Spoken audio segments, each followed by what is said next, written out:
Carambuche est une société deep tech de l'agroalimentaire. Nous créons des collations, ce sont des gourmandises santé pour les personnes qui ne mangent pas suffisamment pour couvrir leurs besoins et elles sont riches en protéines et en probiotiques. Apnéal, on travaille sur l'apnée du sommeil, c'est une maladie où il y a 1 milliard de patients dans le monde, il y en a 20% qui sont diagnostiqués et donc nous on prend le smartphone du patient, on le met sur le thorax, on enregistre le sommeil et ensuite on détermine si le patient est malade ou pas et on l'envoie vers un spécialiste ou on écarte l'apnée du sommeil.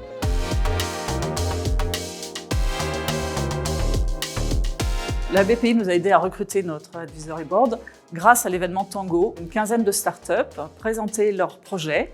Nous avions 3 minutes de pitch et ensuite, pendant 2 heures, nous avons eu des rendez-vous de 10 minutes avec toutes les personnes qui étaient intéressées par notre projet et qui souhaitaient participer à notre board. C'est vraiment le réseau de la BPI, tous ces experts qui gravitent autour de l'innovation en France qui vont rejoindre cette plateforme et être en veille sur les besoins de startups qui sont postés un peu comme des petites annonces et ensuite ils peuvent répondre et rejoindre des projets.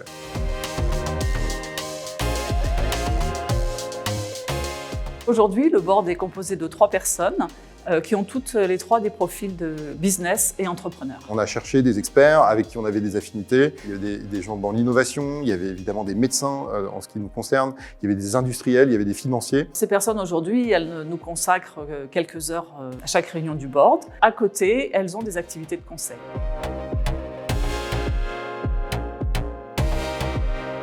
Ça force à prendre du recul sur le projet, ça donne des avis complémentaires et quand dans un projet deep tech on met des mois voire des années à développer un produit, en fait on n'a pas vraiment le droit à l'erreur. Ce sont des personnes qui ont un regard différent sur notre entreprise. Elles nous soumettent des problèmes qu'on n'arrivait pas forcément à identifier. Ça nous a permis de structurer les choses, de trouver un bon positionnement, de trouver une bonne porte d'entrée sur le marché, de donner de la résonance à notre projet en termes d'influence. On continue de travailler sur la question de l'advisory board, on l'étend, on rajoute des spécialistes. Par exemple, nous avons longtemps hésité entre nous lancer dans le marché du B2B ou le marché du B2C. Grâce à nos échanges avec le board, nous avons pu prendre une décision éclairée. Aujourd'hui, on est sur des questions de développement à l'international et donc là, on a besoin de gens qui connaissent bien les problématiques des marchés locaux avec le parcours de l'apnée du sommeil qui est très différent d'un pays à l'autre.